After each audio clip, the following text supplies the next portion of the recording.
देवळाली प्रवरा येथे घडलेली घटना अतिशय किरकोळ होती, परंतु काही समाजकंटकांनी त्या घटनेला वेगळे स्वरूप दिले। आदिवासी कुटुंबावर अत्याचार व अन्याय करणाऱ्या आरोपींना येत्या 2 दिवसात अटक न झाल्यास जिल्हाभरातील तहसील कार्यालयांसमोर अन्नत्याग आंदोलन करण्यात येईल असा इशारा महाडाचे माजी अध्यक्ष शिवाजी ढवळे यांनी पोलीस प्रशासनाला दिला। दिनांक 26 मार्च 2025 रोजी राहुरी तालुक्यातील देवळाली प्रवरा येथे एका आदिवासी कुटुंबावर हल्ला करून घरातील सामानाची तोडफोड करून महिला व मुलींचा विनयभंग करण्यात आला होता। या घटनेतील आरोपी मोकाटत फिरत असून पोलिसांनी अद्याप आरोपींना अटक केली नाही। या घटनेच्या निषेधार्थ दिनांक 22 एप्रिल रोजी तहसील कार्यालयावर विराट जनाक्रोश मोर्चा काढण्यात आला होता। या घटनेच्या निषेधार्थ दिनांक 22 एप्रिल रोजी राहुरी तहसील कार्यालयावर विराट जनाक्रोश मोर्चा काढण्यात आला होता। यावेळी शिवाजी ढवळे यांनी आपले मनोगत व्यक्त केले। ते पुढे म्हणाले की अत्याचार झालेली महिला आदिवासीच नव्हे तर कोणत्याही समाजाची असो, तिच्यासाठी प्राणाची बाजी लावणारा आमचा आदिवासी समाज आहे। महिलांवर अत्याचार करणाऱ्या आरोपींना माफी मिळणार नाही। आदिवासी कुटुंबावर एवढा मोठा हल्ला झाला असताना पोलीस अधिकारी पुरावे मागत आहेत। पोलीस प्रशासन कोणाच्या दबावाखाली काम करत आहे का, असाही सवाल यावेळी शिवाजी ढवळे यांनी केला आहे। यावेळी डॉक्टर जालिंदर घिगे, जयेश माळी व कुमार भिंगारे यांनी आपले मनोगत व्यक्त करून आरोपींना तात्काळ अटक करण्याची मागणी केली आहे। महाडाचे माजी अध्यक्ष शिवाजी ढवळे यांच्या नेतृत्वाखाली शहरातील गाडगे महाराज महाडाचे माजी अध्यक्ष शिवाजी ढवळे यांच्या नेतृत्वाखाली शहरातील गाडगे महाराज आश्रमशाळा येथून मोर्चाला सुरुवात करण्यात आली होती। तहसील कार्यालयावर मोर्चा नेऊन पोलीस निरीक्षक संजय ठेंगे यांना निवेदन देण्यात आले। यावेळी हजारोंच्या संख्येने महिला पुरुष आदी उपस्थित होते। असं आहे की आपल्याला माहिती आहे, गेल्या काही दिवसापूर्वी देवळाली प्रवरा गावामध्ये लहान लेकराच्या झगड्यावरने किरकोळ वाद झाला आणि ते वाद मिटवत असताना आमच्या गावचे माजी नगराध्यक्ष माननीय सत्यजित पाटील साहेब हे वाद सोडवायला गेले असता कुणाकडून त्यांना अचानक काहीतरी लागलं आणि त्यांना डोक्याला मार लागल्याच्या नंतर त्यांना दवाखान्यामध्ये ऍडमिट केलं। परंतु संध्याकाळच्या दिवशी 300, 350, 400 लोकांनी त्या बेलहाटीमध्ये त्या आदिवासीच्या कुटुंबावरती महिला घरी असताना ज्या पद्धतीनं अमानुष पद्धतीनं हल्ला केला, महिलांची छेडछाड केली, लहान मुलींची छेडछाड केली, घराची नासधूस केली। आपण पत्रकार आहात, आपण त्या ठिकाणचा तुम्ही सर्वेक्षण केलं असेल, तिथली शूटिंग वगैरे काढली असेल, त्या ठिकाणी काय घडलेला प्रकार असेल यावरनं त्या ठिकाणी लक्षात, विशेष म्हणजे पोलीस तिथे असतात। माझं म्हणणं असं होतं की नगराध्यक्षांना लागलं ही वस्तुस्थिती आहे आणि त्यांना जर शंका असेल की त्यांना जाणून बुजून कोणी मारला असेल तर अवश्य त्यांनी फिर्याद द्यायला हवी होती, त्याच्यावरती कारवाई झाली असती। परंतु संध्याकाळी 300, 350 लोकांनी जाऊन 400 पर्यंत लोकांनी जाऊन 4 महिला घरी असताना त्यांच्या घरामध्ये घुसून जो काय अनैतिक प्रकार केला, माझा आक्षेप फक्त या गोष्टीला आहे की ही अमानुष पद्धतीनं घटना आहे।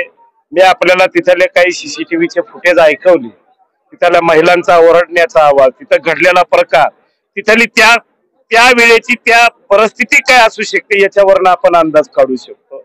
आणि म्हणून माझा फक्त तेवढ्याच घटनेला आक्षेप आहे की 300, 350 लोकांनी घरात घुसून त्या महिलांना जी मारहाण केली, त्यांची छेडछाड केली, त्या कुटुंबाच्या सगळ्या साहित्याची जी नासधूस केलेली आहे आणि म्हणून त्या संबंधित आरोपींना तात्काळ अटक झाली पाहिजे।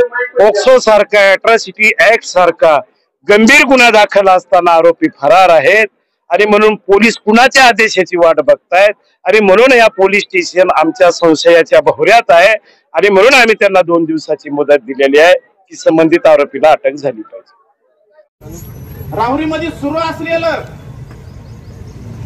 जे सांस्कृतिक राजकारण आहे मी थोडक्यात आवरणार आहे, पण जे सांस्कृतिक राजकारण सुरू आहे या सांस्कृतिक राजकारणामध्ये छत्रपती शिवाजी महाराजांचा बळी घ्यायचं काम त्यांनाच, त्यांचेच वारस म्हणणारे यांचाच वापर करून आम्ही छत्रपतींचे अवलाद म्हणणाऱ्यांनी जो केलाय तो पोलिसांच्या रेकॉर्डला गेला। ती एक निगेटिव्ह ऊर्जा ती एक चुकीच्या मार्गाने चाललेली राहुरीतली ऊर्जा जी हाकनाकीतल्या तरुणांना गुन्हेगार करत चालली, विनाकारण त्या तरुणांना गुन्हेगारी रेकॉर्डला आणत चालले, जे शिकणारे तरुण करिअर त्यांचं बर्बाद करत चालले, रस्ते अडवून उडगूस घालून वस्तीमध्ये घुसून हाकनाक तरुणांना गुन्हेगार करण्याचा कारखाना राहुरी तालुक्यातल्या पुढाऱ्यांनी चालवलाय, त्याचा मी निषेध करतो. तुम्हाला लाजा वाटायला पाहिजे का तुम्ही एखाद्या महिलेच्या घरात घुसून पुरुष नसताना तिच्यावरती हल्ला करता, तिच्या कुटुंबावरती हल्ला करता. तुम्ही खरंच बापाच्या पोटचे असले तर पोलीस बाजूला ठेवा. पोलिसांनी त्या दिवशी एक म्हणजे फक्त पोलिसांना सुद्धा अटक देते बाजूला सारत होते. त्या दिवशी पोलिस पण त्या घटनेमध्ये सहभागी होते. पोलीस त्या या संबंधित गुंडांना बाजूला करायचा प्रयत्न करत होते. त्यांना सुद्धा देवळली पीठचे असतील, ते धर्मराज पाटील साहेब असतील, ते कुठे असतील, टाकणे दादा असतील, हे सर्वांना त्यांनी जोपारून हा जो अन्यायिक अत्याचार केला, पोलिसांना सुद्धा धाकधाडपशाही मध्ये या ठिकाणी ठेवलं, त्यांच्यावर दबाव आणला. त्या दिवशी 27 तारखेला आम्ही तक्रार दाखल करायला आलो. त्या दिवशी आमची तक्रार घेतली नाही. या ठिकाणचे जे सीसीटीव्ही कॅमेरे आहेत ते चेक करा. आम्ही 27 तारखेला आलो होतो का नव्हतो, 28 तारखेला आलो होतो का नव्हतो, ते चेक करा. आमच्या तक्रारी कच्च्या कागदावरती लिहिण्यात आल्या. या महिलेची जशा तशी फिर्याद या ठिकाणी घेतली नाही. हा तपास चांगल्या अधिकाऱ्याकडे जावा, आमची एवढी मागणी आहे. 2 नंबर धंदा तर तुम्हीच करता. गावाच्या मागे दरवेळेस खोट्या गावाला खोटं सांगायचं, माणसांना खोटं सांगायचं. हे सगळे पुढारी आले आणि गावाची दिशाभूल करतात असं सांगायचं. हे सगळे माणसं या खऱ्या अर्थाने हे सगळे समाजकंटक आहेत. म्हणून आम्ही असं ठरवलं, सगळेच कार्यकर्ते, ढवळे साहेब असतील, सुरेंद्रभाऊ थोरात असतील, गीताराम बर्डे, जयेश माळी, आम्ही सगळे कार्यकर्त्यांनी ठरवलं की निवडणुका आपल्याला घेणं देणं नाही. ज्या माणसांवर अन्याय झाला या सगळ्या माणसांच्या मागे उभं राहायचं. बऱ्याचशा कार्यकर्त्यांना बोलायचं आहे. फक्त मी ज्या माणसांनी आपल्या मोर्चाला पाठिंबा दिला अशांची नावे करतो आणि पुढील सुरू होईल. प्रतिनिधी RR जाधव, राहुरी.